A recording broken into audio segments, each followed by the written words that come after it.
from the United States, we have somebody from Houston Methodist, and it's wrong in the program. It's not only one person, but it's two people that come from Houston.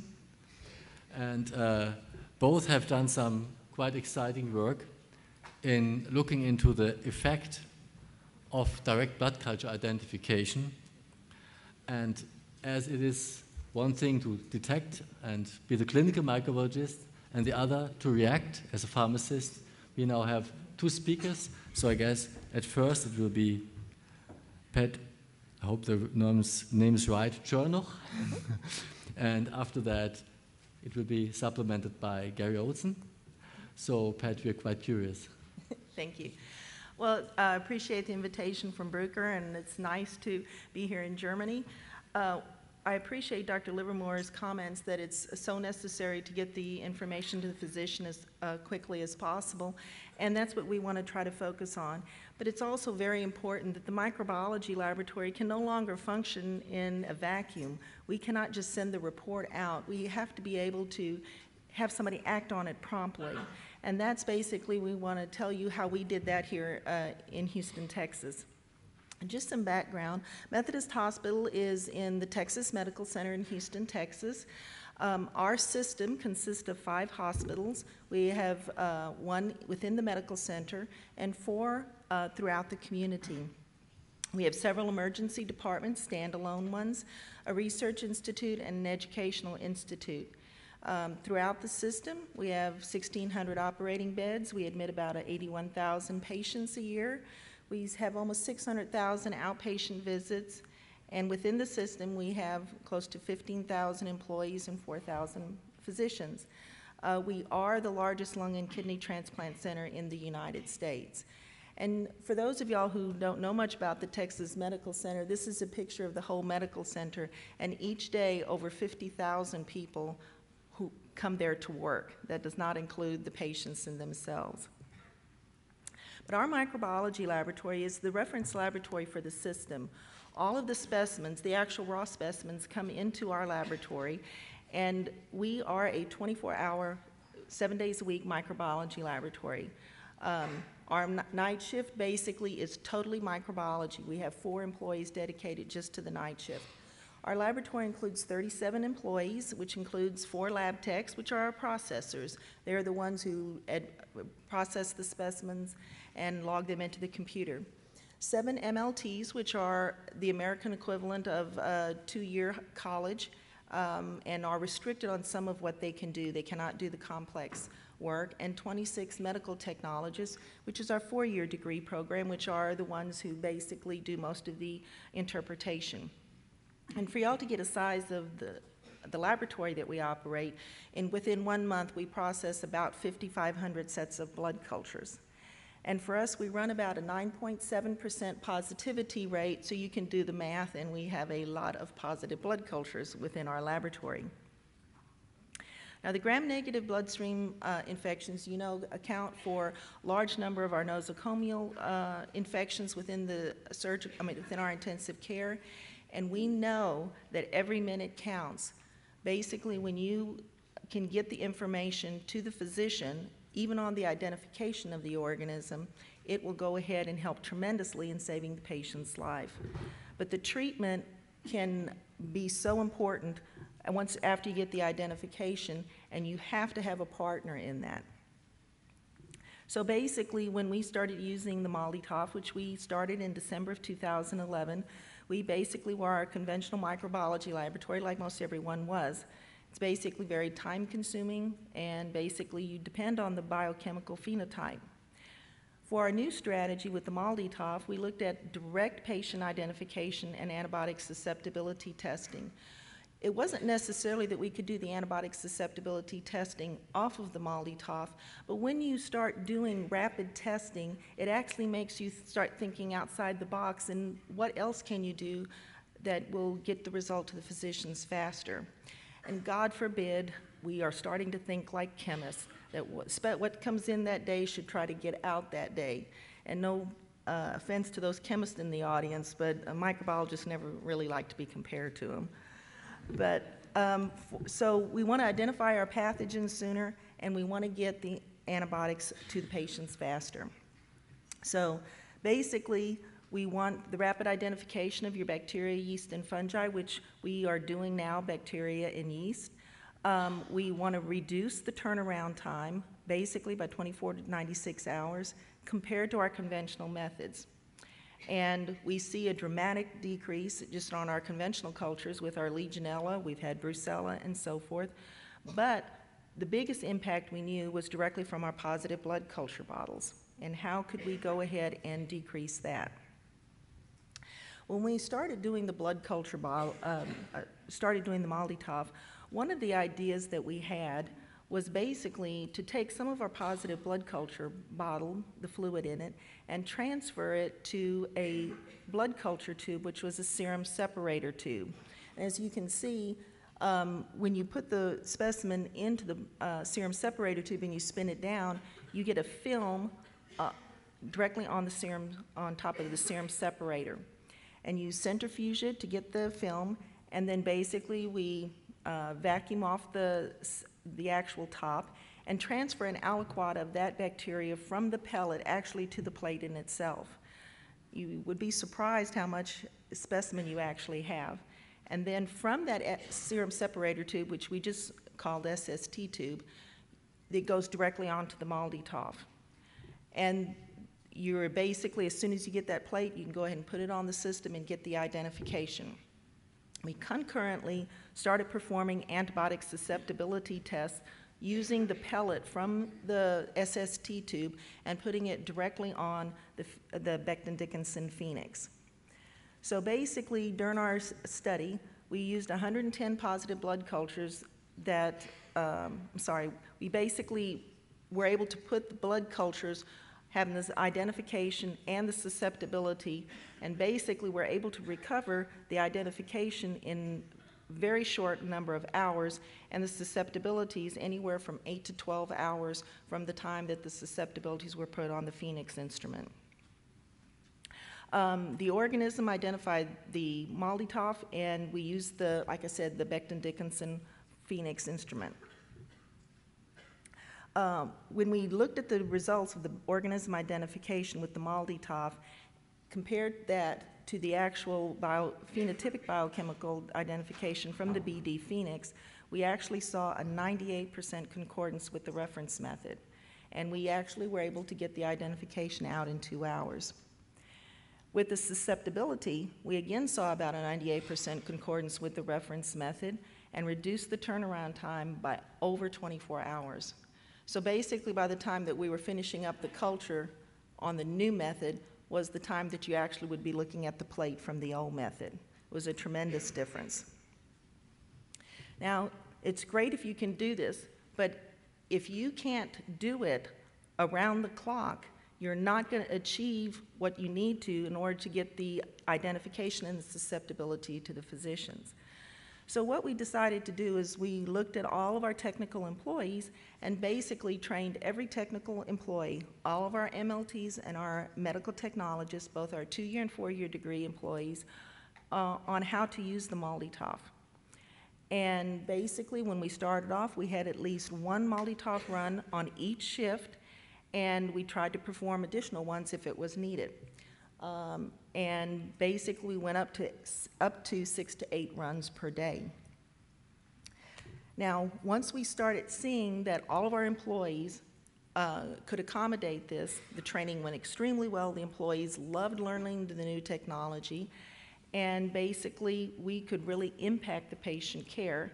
We were able to justify to our administration that we needed 2 staff members in order to increase the number of runs and basically get the identification and the susceptibility out even faster to the physicians.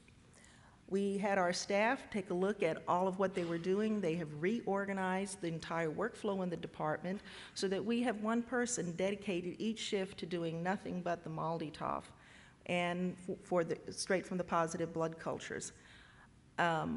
We have validated the sepsi typer system from Bruker to include it on doing our gram positives.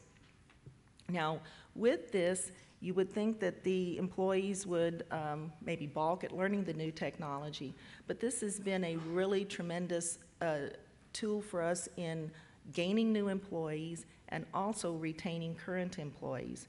Many times, I think in a laboratory, when we have a second or a third shift, in a clinical laboratory, they have a tendency to think that those shifts are ones that just do more processing in that, and that they don't have as much impact on patient care. And it has totally revamped what the employees on both the second and third shift actually feel like what they're doing. The employees, if you ask any of them, they truly feel like that they have a much better impact on saving patients' lives. We've been able to retain a much higher rate of employees by having these employees, participate in the brand new technology. We are the only hospital within the medical center that is using this technology, and we really think that we have impacted patient care tremendously. I'm going to turn it over to Dr. Olsen now, and he will tell you how we have worked with our pharmacy department to implement some of these changes. Thanks, Pat. Good job. Great, thank you. So as Pat described, having validated and implemented the direct MALDI-TOF method, where we're taking all the blood cultures where we recover a gram-positive organism, and then also setting up that rapid antibiotic susceptibility testing, wanted to test the hypothesis that not only were we getting these results out faster, but combining that now with, combining that new rapid MALDI-TOF technology with rapid or real-time clinical interpretation would not only get those results out faster, but actually enhance patient care. So the way we went about doing this, our innovation plan was, in addition to that rapid identification and direct susceptibility testing from the blood culture media, we then not only got those reports out faster, but immediately reported those results to an infectious disease pharmacist that's on call 24 hours a day, 7 days a week. And that pharmacist then, in real time, interprets the clinical applicability of those results and makes treatment recommendations to the physician. And these recommendations may be de-escalation of inappropriate antibiotics, or more importantly, administering the correct one. Okay. So I don't have time to go through all the details of the project plan, but in brief, we, for a 3-month period, followed every patient with a gram-negative bacteremia using this MALDI-TOF pharmacy intervention plan, and compared that retrospectively to equal cohort of patients immediately preceding the implementation of our plan. And just to reassure you, the time span, the number of patients, the type of diseases, the severity of diseases, and the type of organisms were very well balanced between our intervention arm, which in the following slides will always be marked in red, and the pre-intervention arm, which will be marked in blue. Okay, so shown here is a graphical representation of the laboratory data, and similar to what Pat described in our validation study, we again observed that in the intervention arm compared to the pre-intervention arm, the results for the identification of those gram-negative organisms, along with the susceptibility results, were both coming out at a statistically significant faster rate by about 24 hours sooner. Also, it was a bit of a surprise when we looked at the time to adjusting therapy based upon that rapid reporting. Again, a statistically significant reduction in the time, this time by about 48 hours. Okay. So next we asked, okay, it's great that we're getting the results out faster, but is it truly enhancing patient care? So when we compared the length of stay for patients in our intervention cohort, again shown in red, compared to the pre-intervention, there was a statistically significant reduction in overall length of stay by about 3 days and length of stay post-onset of the bloodstream infection, here about 2 days. And time doesn't allow me to show the ICU data, but we looked at similar length of stay information for ICU, and that too showed a statistically significant reduction. Okay. So the next question was, okay, so we're getting the results out faster, we're reducing length of stay. How does that really impact healthcare costs? So again, we looked at the patients in the intervention arm compared to the pre-intervention arm and looked at the total direct costs charged to the patient. And again, we see that the program resulted in a statistically significant reduction in total cost of about $20,000 US dollars per patient. So for the 101 patients in our study arm, that equates to about a $2 million cost savings. And then if we project that out for a typical year in our hospital, that calculates to an estimated $18 million savings per year. And this is just for our one hospital. We're now in the process of rolling this program out to the community hospitals in our system. Okay, so kind of to sum it up, the bottom line, this was, as far as we're aware, the first investigation to evaluate the impact of MALDI-TOF, the rapid direct identification and susceptibility testing, paired with the antimicrobial stewardship, so that pharmacist that gets those results and immediately acts upon them, to look at clinical and economic outcomes. And the data demonstrate that earlier initiation of targeted therapy informed by rapid identification and susceptibility testing significantly enhanced patient care. We decreased length of stay and we decreased expenditures. And really the key to this project, as Pat mentioned, is collaboration. It was a highly motivated clinical microbiology lab paired with an equally highly motivated pharmacy department that could act upon those results. That was crucial to our success. So with that, there are many, many people that contributed to this project. I won't name them all, but thank you.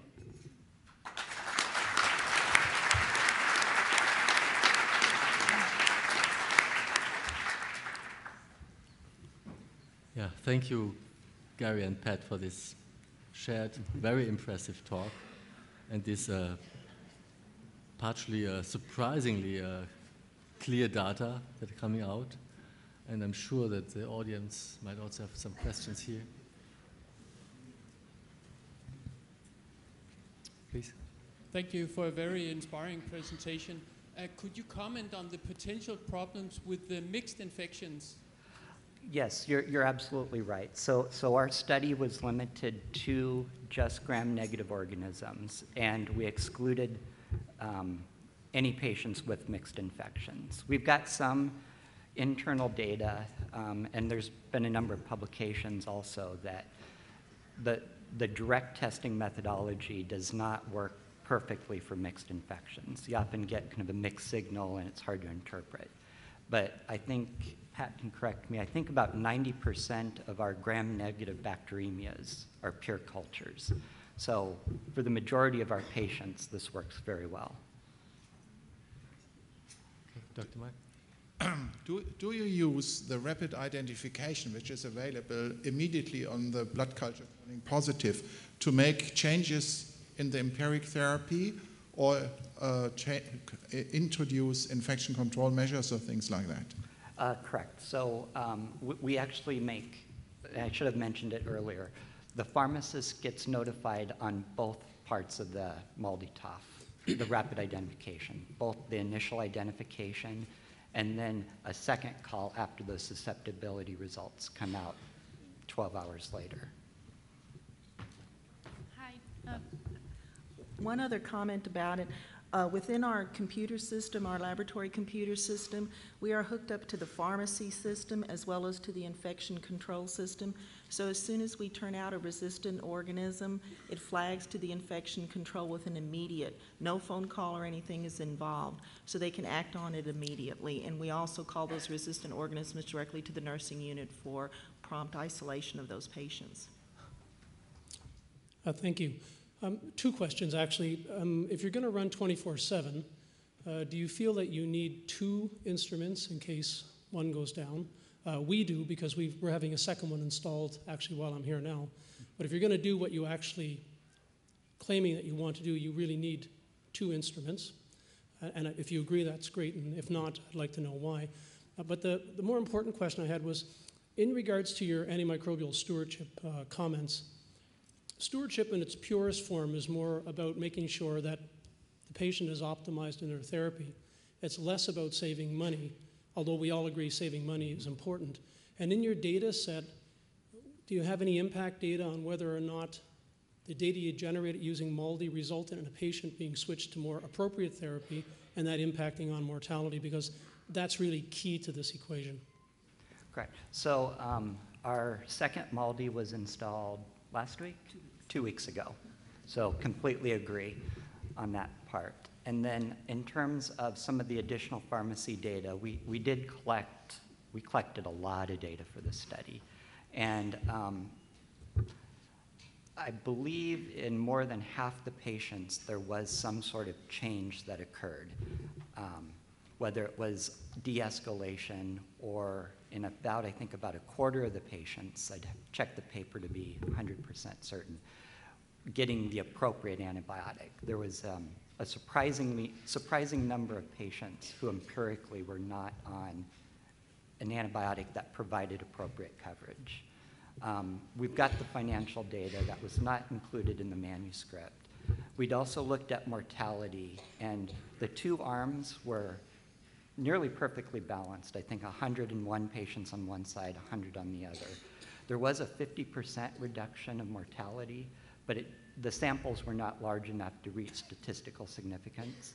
We're continuing to collect that data and anticipate a follow-up manuscript maybe in a year once that population is large enough. Hopefully we can make that statement, but right now our data set's not statistically powered to do it. Please. You mentioned that you used the sepsityper, but did you try or validate any other methodology from direct blood culture? So for the gram-negative organisms, the serum separator tube's been working great. For the gram-positives, we've gone to the sepsityper, and a similar study is currently underway. I would have another question. Do you plan to extend this system like pathogen identification directly from urine? Because you showed that it's also interesting for economic aspects and could be interesting for that as well. We have that on our radar, but we just haven't gotten there yet.